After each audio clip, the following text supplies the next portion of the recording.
an orc abandons adventuring to open a coffee shop. A monk travels the wilderness serving tea. A family tries to negotiate magical primary school with their newly turned werewolf daughter. These stories have magic, monsters, and imaginary worlds, but they're a world away, no pun intended, from the epic battles of Lord of the Rings, the huge scale of A Song of Ice and Fire, or the gritty stakes of The Witcher. Whether or not you're a cozy fan, the genre is undeniably appealing. So what about it draws people in? And more importantly, how can you harness that appeal for your own work too, regardless of what kind of stories you're telling? Well, I'm here to unpack it all for you, and give you some key tools you can take away from cozy, whatever genre you're creating. Let's start with a quick definition recap. What is cozy fantasy? Well, cozy fantasy is generally comforting, lower-stakes fantasy stories. Instead of battles and political maneuvering, the focus is usually on the everyday life within a fantasy world.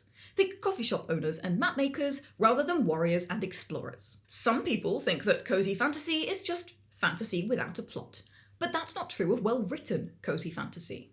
Characters still go through trials, they have difficulties to overcome and plenty to lose. But the stakes and resolution are on a more personal scale than an epic scale. Shops might burn down, but usually no nations fall along the way. So why do people love cozy? And more importantly, what can you borrow from cozy to make your own tales more appealing? Well, you can start by satisfying their natural curiosity about daily life in your world. Because in a world of magic and fantasy species, how does someone do their laundry? Send a message, bake a cake.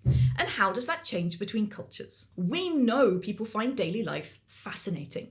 Documentaries and books and museums abound, showing how humans have tackled mundane tasks in different times and places. Cozy fantasy offers us this slice of life in another world, one where chores blend with the magic and fun of fantasy.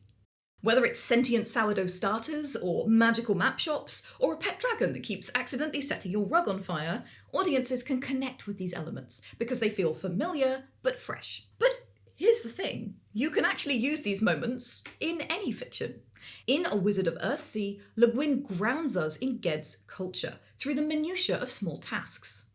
In The Assassin's Apprentice, Hobbs shows us the mundane everyday, even when you're apprenticed to a literal assassin. Alex's lasagna in The Expanse is another example of this, a small everyday detail which speaks volumes about life on the ship. These are high-stakes epic books, epic fantasy, epic sci-fi, but you can use this grounding approach in any genre to connect with your audience and showcase the cultures you've world-built through daily actions. This is the hardcore world-building stuff, and whatever your genre, it works better if you have it organised so you can access it again and again, and not mess up the details. That's where World Anvil comes in, a Wikipedia for the world in your head, with interactive maps, timelines, family trees, and all the tools you need to build a world that feels real and grounds your audience in the everyday. And speaking of everyday, another reason this kind of world building works so well is that your audience can connect with it much better than other parts of your book. Few of us have run headlong into battle with an axe, but most of us have scrubbed a floor or washed vegetables. But isn't cozy fantasy silly and superficial? Well, actually, you might be surprised. I mean, sure, cozy is deliberately a feel-good genre. Part of that is the promise of a happily ever after.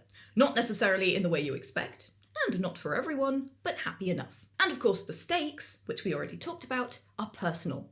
People may get kidnapped, but we trust they'll be okay. And in general, we're not fearing the fall of civilization or the end of the world. All of that creates a sense of safety. And that is an opportunity the best cozy writers embrace. Because when readers and players feel safe, you can hit them with the big questions. Monk and Robot asks us, what do we really need as humans? Stardew Valley asks us, what does it mean to escape crushing soulless capitalism? One Quiet Year asks us, how can we rebuild when everything we know is gone? These are huge, massive, meaning of life questions. In another setting, they might be too overwhelming, the kind of thing that makes you throw the book across the room or rage quit the game. But cozy creates a safe enough atmosphere that we can explore questions like this in a way that feels soft and appealing. So how can you use this in your own work? Well, the beach episode trope from anime is exactly this. Characters take a little time off from the end of the world to have some fun. And while a literal beach episode might give you genre whiplash, there's no reason you can't send your characters to a festival or a funeral. Carve out some time for a fireside camp scene. Make it somebody's birthday. Crew morale is important too. Or give them a cozy place just to spend the night in, and a temporary sense of safety. Rivendell in Lord of the Rings is this, allowing the characters some respite as they heal up before the next part of their journey. From a technical craft perspective, these are reaction beats, when your characters slow down and process the horrors they've faced so far. And they aren't just pacing tools. They give space to reflect on the philosophies that drive those characters, the deeper human truths that surround the themes in your work. And they're the secret sauce that deepens the emotional punch of your stories and campaigns. So use these softer spaces as the perfect place to unpack big questions, and they'll pay dividends in your work. And actually, this is true on a larger scale too. A lot of people have observed, rightly, that a trope of cozy fantasy is found family. And there's a reason for that, because the core of cozy is often a healing narrative. One huge reaction to a traumatic event. The Grimoire Grammar School is about surviving a werewolf attack. Magic, Maps and Mischief is about escaping a racist society and crafting a new life. Legends and Lattes is about leaving behind a bloody, violent past and slowly learning to protest PTSD. And in The Spell Shop, the main character rebuilds their life after the capital city and their life's work literally burns to the ground. In all of these examples and more, the whole story is often one big reaction beat to a huge trauma. And the plot is about coming to terms with that. Now, of course, creating a character with trauma isn't groundbreaking, but creating a space for healing is something that crosses genres and will work in space opera, steampunk, sci-fi, epic fantasy, and more. Through self-acceptance, growth, and found family, even if that's your rebellion family who stand by you as the Empire hunts down your ass, this kind of narrative is immensely satisfying to your audience. That's why it works so well in cozy fantasy, and it's why you can easily steal it for your own work in progress. Now, I've talked about cozy for at least several minutes, and I haven't mentioned food once. Apart from cake. And lasagna. And, well, food is cozy, okay? And it's not just food.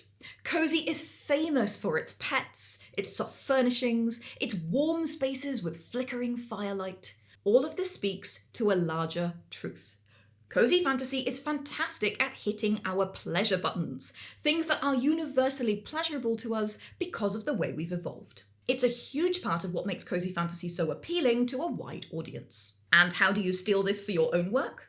Well, once you know why people are attracted to certain aspects, you know how to make your world building addictive to your players and your readers. It'll keep them coming back adventure after adventure. And actually, I have a whole video on how to incorporate pleasure buttons directly into your world building, as well as into your fiction and games. So, are you a cozy fan? Or are you just planning to steal their tricks for your own work in progress? Let me know which in the comments, and I'll see you over on the pleasure buttons video, which will transform your world building into an irresistible space. Now grab your hammer and go world build.